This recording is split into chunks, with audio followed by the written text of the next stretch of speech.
in on the FNO side and how one should look at markets today likely. Expiry day, of course, and we'll await that move. Let me bring on board Mr. Shreegopal Kabra. He's Managing Director at RR Kabel, joining us this morning to give us a sense of how trends are playing out. Mr. Kabra, great having you. Let me first start off with Q4. Middle East is a decent double-digit kind of exposure for you, and West Asia has been a drag with regard to your dispatches in Q4. Has that unwound since that point? So have we seen some bit of unwind? Have dispatches started? And with regard to Q4, the dispatches which got delayed, so incrementally, are sales going to be higher for Q1? Also factoring in some Q4, pipeline which was there. So dispatches started in a good capacity, and we got an advantage because the local manufacturer also they got a material. So there is a good demand for us because right now the Middle East is based on import plus local manufacturing, and local manufacturing also backs up. So we are getting an advantage, and export is in good condition.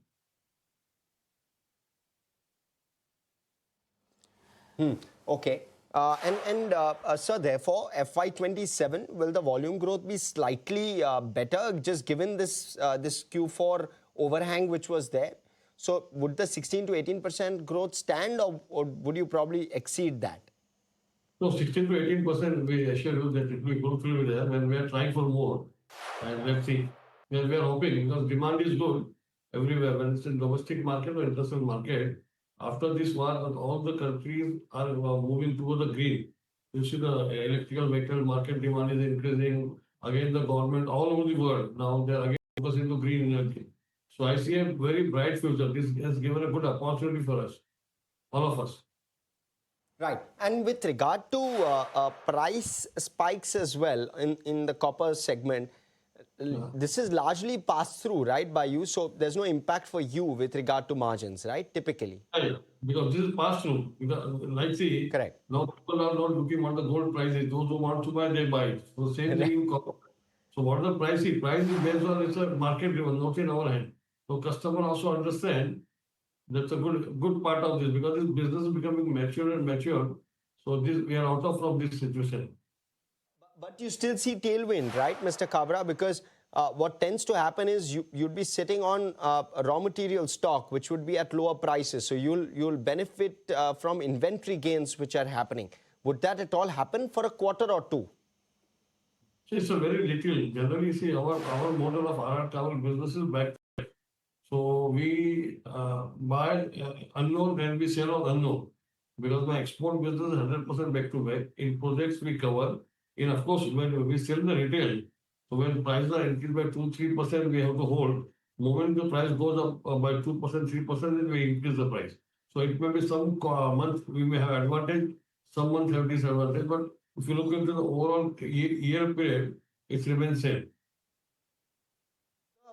Given the fact that there is a spike in prices, is it impacting demand for you at all or for the industry as a whole? Because it's the same or similar model that the industry as a whole follows. Is it impacting demand for the industry? Give us a sense of that. Not yet. Not yet. No. Okay, understood.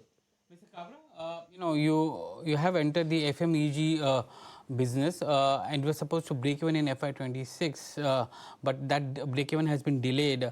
Do you expect that to delay to get break even in FY27? And how is that business doing in terms of volumes? See, volume is good, and FY27 in FMEG will have break even. That's for sure. Because we are shift from product, we are moving towards the premium category, and our switches and switchgear also be extra. There's also got a good response.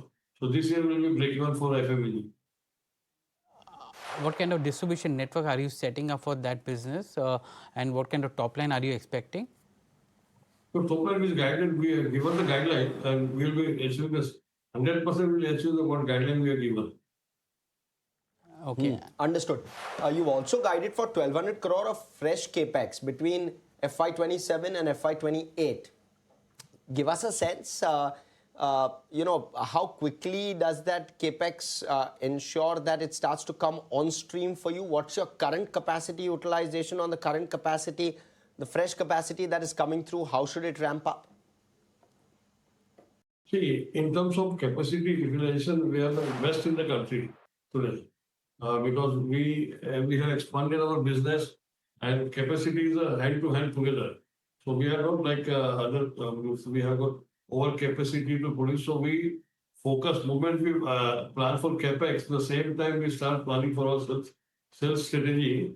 So our capacity utilization is highest in the country.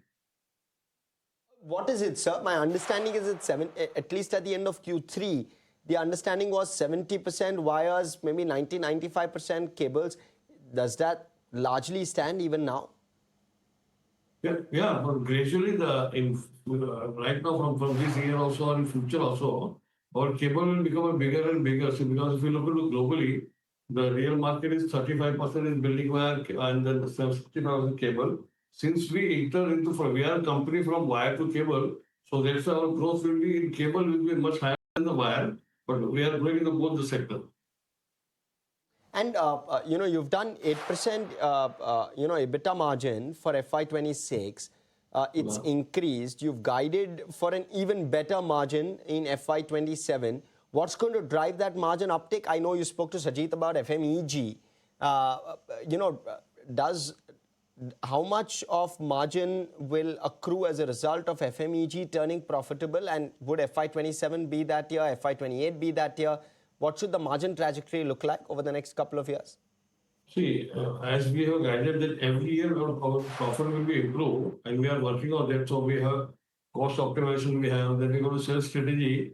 And what guideline we give that every year we have a, say, 100 basis profit increase will be there for next 2 years. And this 1200 crore capex, I'll come back to that. As capacity ramps up over there, what should your maybe phase 1 be? What should your phase 2 be? When should capacity come on stream? Because clearly your utilization, you're very, very optimal with regard to utilization. So when does the fresh capacity come on stream and what is the utilization at which it will come? Can you ramp up utilization very quickly over there as well? Yeah, we will ramp up our capacity very quickly because we have planned. Already we have demand since because we don't have capacity. We are not in position to supply the cable. So now we got capacity there. And moment we have demand in our hand already. Since we are unable to supply, people are going here and there. Once we got a capacity, they will come to us. Same customer. Are you also looking at market expansion at this point in time beyond the Middle East as well? See, Middle East, of course, our major, if you look into that, we are in almost all over the world. Middle East is, of course, we had a sizable business, but they are focused into Europe and USA and all the developed world we have. Last year also our export was good and this year also our export is very good, will be very good. In spite of this Middle East. 40% of wires and cable exports were to, or revenue was from Middle East. What is the kind of diversification that you're looking at? So since we have market everywhere, if you look at we have got market in UK, we got market in Europe, we got a reasonable now market in USA and all other countries. So we have order book is very good. Our demand generation, we are very focused. See, we are a company which created a brand and then we are marketing our product and selling that that's all. So we have a good brand pull in there, not only in India but overseas also. In many countries we have.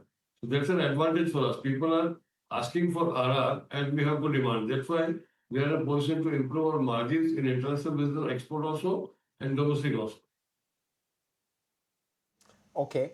With regard to competitive intensity, are you seeing that on ground or do you expect momentum to sustain? Also, big competitor coming in, doing that very large capex. Does that at all impact you in terms of the way you look at the business? No, I don't think so because when this new companies are coming, it means the market is becoming mature and more corporate will come, this business will become more mature. So we have an advantage. Actually, it's a disadvantage for a small player and people are moving towards organized player, people are moving to the branded company, people are going for the quality. So that's an advantage for big company.